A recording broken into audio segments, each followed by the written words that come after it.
I'm actually like in awe right now. This is crazy. I'm like, don't end. I want this to keep going. Hey, what's up, guys? It's Luke here. Today I'm going to be reacting to the Final Fantasy 16 Ambition trailer. I've been looking forward to this for a really long time, so I hope you guys enjoy. Make sure to like, comment, and subscribe. All right, off we go.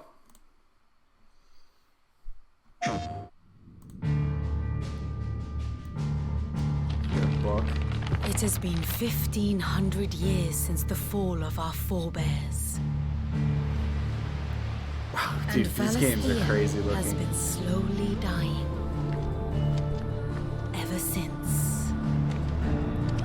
It's Unreal 5, I think, and that's the protagonist, Clive.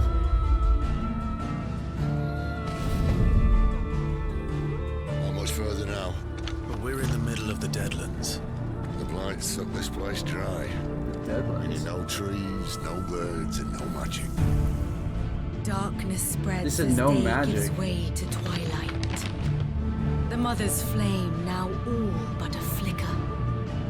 We cannot live without the blessing of the crystals. These environments look absolutely insane. The crystals Look at work that their little magic kingdom. through Wow. us. You have been blessed, Joshua. But who shall claim their fading light? The Grand Duchy of Rosaria, bastion of tradition. At the very least, we must The secure War Drake's Between breath. Kingdoms, okay. The Holy Empire of San Brec, where ambition Oh, is that looks so divine. cool with the ice. The Imperial banner shall fly over every city in storm. All shall bow before their Cool, we're gonna have like all these The kings. and stuff. Dalmekian Republic. It's just whose 3 houses. fortunes shift with the desert sands. Ooh, that's so cool. All the like And the what of architecture our like that. wise rulers, goaded into war without any thought as to what chaos it might reap. The Iron Kingdom. Wow, there are a forged in lot of faith groups. And fear. Their souls were sullied. Look at that. That looks like straight out of Devil May Cry. That's I merely insane. cleansed them of their corruption. Or the Kingdom of Wulu. Are there 5? I think there are indomitable 5. in its isolation. The dark swallows more of the realm with each passing day. And as the fringes fade, the Wow. people flock to the mother crystals. This is From a single this looks spark, insane. will the land ignite. In the year 860, the Imperial army will march upon Rosaria. Look at the blood. Oh my. Oh, and that was somebody just getting decapitated. New Oh. shadow rise. Oh my. This is insane looking. And that's Ifrit, right? To fall upon the dominants, Wow. painting their destinies black as Oh, night. the music? Our ability to summon beasts Oh, that- of might should command respect, but instead has left us outcasts. So I guess each of the kingdoms has one of the summons. Like I think that's Titan. What makes them think they have the right to use us? To leave us to die when our bodies are spent? I'll crush him! Flame! Oh my god, voice acting, dude. Just the emotion is like crazy. I'm really looking forward to seeing some of this stuff. This music. This is a battle theme? It sounds like a battle theme. Oh, we get gameplay. Hold on, this is. Dude, there's so much happening. This is insane. That's a boss. That was Odin, right? You were fighting Odin. And then this is one of those summon battles they were showing in the first trailer. Oh. It is you who shall bow to me. Very well. Look at that sword! Show us the strength of your will. I'm actually like in awe right now. This is crazy. Rise, ye crowned I'm like, don't end. I want this to keep going. reckoning is upon you. That looks like Save for Sephiroth. Of the icons. The icons. I wonder what that means. Oh. And the little prelude at the end. I see you. Okay. Yep, and it's still summer. Do we have a date yet? No? No date. All right. I mean, that was pretty sick. Honestly, the two things that I think like people really look for with Final Fantasy, or the things that I like that really resonate with me, are the story, like through the characters, like, and just sort of like all the connections with the characters and how it all leads to like a major story, and the music. And I'll say the music is always gonna hit. It's Final Fantasy. It's just, they're amazing. They do such a good job, and it sounded great in the trailer. In terms of characters, it's really interesting because I think they've confirmed that Clive, the protagonist of this game, he's like the only like party member. Like, you don't have like a big group of people, but then you sort of get a bunch of like guest characters along the way, sort of like in 15, how you would get like you get, I'm trying to think, you get like Iris, or like just random people like joining the party kind of. But even then, you still had 4 people.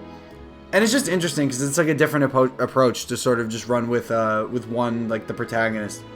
And I was a little like worried about that initially, because I was kind of like, well, wait, like I think the reason that like Final Fantasy is so captivating for some people is that like you love the characters. That's when that stuff sort of matters more, you know? You sort of become attached to the adventure because you see Aerith, and then she dies, and it matters to you because it's like, oh no, I really like that character.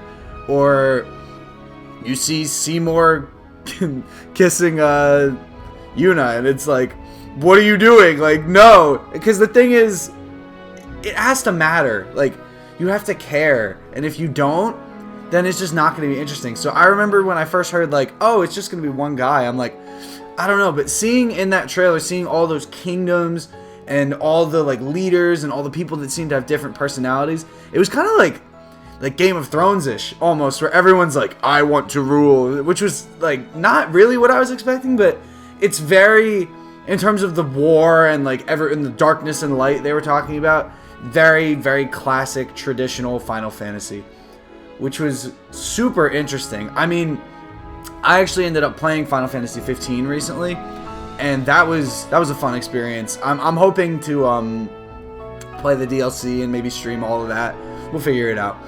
But just seeing a more modern Final Fantasy and getting to appreciate it, I am really looking forward to what Final Fantasy 16 has to offer. And they sort of, in terms of like what they actually showed us, it was a bit more story oriented this time. They talked a little bit more about the different roles that people are going to play and stuff. And but in a way, it's almost like we saw, it was sort of the same. We saw a little bit of gameplay, like only a little bit. They didn't really elaborate too much on, and I really think they're doing that intentionally. Like, they're trying to keep a lot of this game sort of not quiet, because obviously you want people to be interested, but it's like it's story driven, so they want the story to be sort of a mystery and something you can figure out. And I think going about it this way, in terms of where you have one protagonist and it's the focus on him, but then the whole world around you seems like very developed in terms of those kingdoms and the stuff we were seeing there, I think it has a lot of potential. And I think it's possible that if Clive is done right, like if they take his character and they just work really hard at it and they make him the best possible character he can be, I think he could end up being one of the most popular protagonists of all time for Final Fantasy. Because when you focus on that one character, the benefit of it is it means that you can hone in and focus on the super specific details and be like, okay, how does everything relate to this character? This character shows up. This guest party member shows up. How does Clive interact with them? Like, who is he as a person? Like, all of those things, that's what's going to make people, in my opinion, love this game. Because I think that's always what's made people love Final Fantasy. You think about Final Fantasy VII, everybody loves the characters in that game. You think about any of the Final Fantasies, you get that attachment to the characters, and that's when things matter. You know, that's sort of the, like, excuse me, that's sort of the moment where it's like, yes, I care about this, and it's important.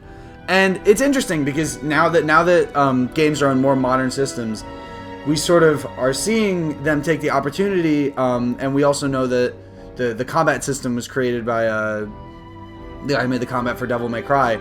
So they're sort of taking a chance to be like, alright, we know people love Final Fantasy for this, but what if we also include this element of like amazing spectacle? Like, we make people look at these amazing summons and these amazing like kingdoms and amazing backgrounds, and like sort of add that to the experience. And I think that was a big thing they tried to do with 15, was they tried to up the visuals. And Remake, they did the same thing there too, where they tried to up the visuals because they can, and it sort of adds to the experience. But again, I think the real big thing they have to hit home for this game to be like as amazing and successful as everybody wants it to be is making Clive like just interesting and cool and like unique.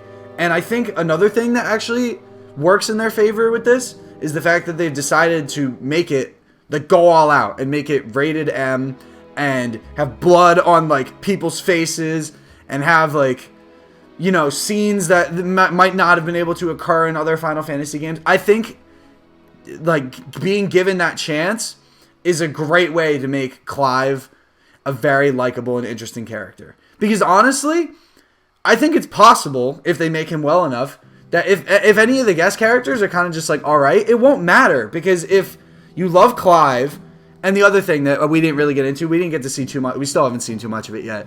If you love Clive, and you love the way he plays, that's all you need. The game is good from there. Like, and everything just sort of falls into place from that. But the thing is, you have to nail Clive. And in my opinion, I think the combat's going to be awesome. Like, just seeing how it functions and how different it is and how cool it is. As long as it feels good, like as long as you're playing and you're like, okay, this is like, yeah, this is sick. It feels good. Then that's fine. That's like really not even a big thing they have to focus on once they figure out and make it fun. That's all people really care about in terms of combat, in my opinion. And when you have visuals like that, it's like, that can honestly carry the combat for you sometimes. But again, I really think, I sound like a broken record here, but I really think it's just about making Clive the most interesting character he can possibly be. And I know they said he's going to go through sort of different stages of life.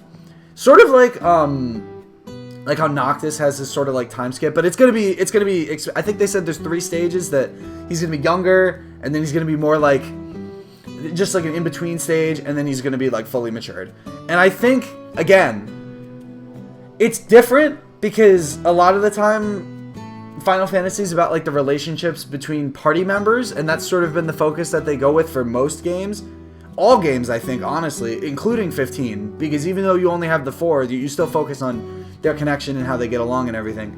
But 16 seems to be going more the route of, okay, we have this main character, we're going to do everything we can to make him as interesting as possible and focus on him in this big world. And I think it's a good approach. And just seeing that trailer, it was like, I was sort of like, I don't know, man, like, is that really like the way Final Fantasy should be going with a game? And then I saw the trailer and I was like, oh, like it seems like the potential for characters, like interesting environments, and just following basically the hero's journey, where you start with Clive and you just go through all these amazing areas and you meet new people and you experience new things. It has the same experience as just a regular Final Fantasy game, because that's what you do in every Final Fantasy game. And whether they're in your party or not, if it's done well enough, it might not matter. It might just be like, alright, I'm hanging out with whoever. I'm enjoying hanging out with whoever, even if I'm not battling with them. Or maybe you are battling with them a little bit, like they sort of show up and like are sort of like support or something. Even if I can't control them, if they're still developed well and written well into the story, it could be really, really interesting and really compelling. I'm trying to think if there's anything else that I could take from that. The music was, again, top notch. I mentioned that before. I'm trying to think. I mean, yeah, just taking that all in, it was. I'm very excited. I think it's gonna be great. I know we had to wait a really long time, but I think it'll be worth it. And I think even though 15 was really like rough around the edges, it eventually sort of became a good game. I think it's possible that because they took this time and they went, okay, we're not going to release this game until summer 2023. They still don't have a release date, which is kind of interesting. I don't know if that means they're going to show something at the Game Awards maybe, and then we'll see, oh, like the release date is this. Maybe that'll happen. I don't know. But seeing that they took that time, they were like, all right, listen, like, we gave you this trailer, like, sorry you have to wait another year, back a while ago. They were like, sorry you have to wait another year, but, like, we really want to get this right out the gate. And I think they will. I really think it's going the right direction, and I'm super excited. I really appreciate you guys for tuning in, and be sure to like, comment, and subscribe. And thanks so much for watching. Have a good one, guys. Peace.